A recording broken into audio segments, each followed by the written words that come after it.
Right, umsakazo wakho iVibe 94.7 FM usahlezi nanje ke usandile King SA Gumet ohlelweni trending night imzuzu iquphuthi mithathu nje vole bumbene ihora leshumi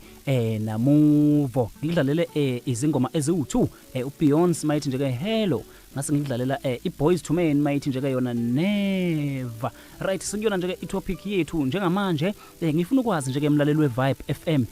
ukuthi wena mawenza isex nomuntu wakho ngakube uyamtshela yini mawungadelanga noma uyathula nje ke ufele ngaphakathi okwebutho la kwaZulu. Lonto ngifuna ukuyazi nje ke emsakazweni iVibe FM ukuthi ngakube niya communicate yini no partner wakho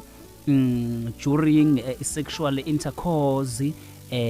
niyaxoxa yini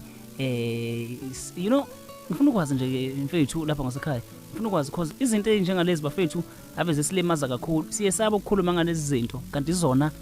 ezibuild up uthando. Umuntu wakho manenza isex manheva mhlambe uzwe wena ukuthi awudelanga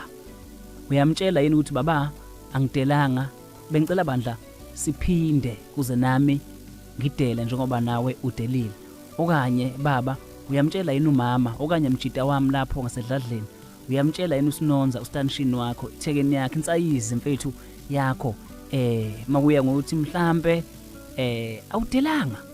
khona ukuthi nishaya ama rounds awu2 but uzwe wena ukuthi yazini kusashoda ngifisa ngathi ngabe isiphinde enye yesithathu ukuze ngibe right. So ngifuna ukuzwa lokho ukuthi niya communicate yini uye umtshele yini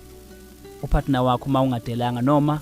uye ushawa amahloni usabe ubone ukuthi mhlambe kobe uyalahla mawenze njalo. Number 2 ngifuna ukwazi imlaleli weVibe FM ukuthi wena kuze ube on kuze uqhanyele uthintwapi iziphi indawo othintwa kuzona wena kuze uqhanyele kuze ulangazelele ukwenza ucansi.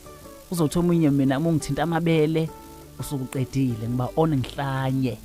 impaye ngizokuduma ikhanda mhlawumbe uzothi omunye no mina mfethu uma ngithinta ubhontshisi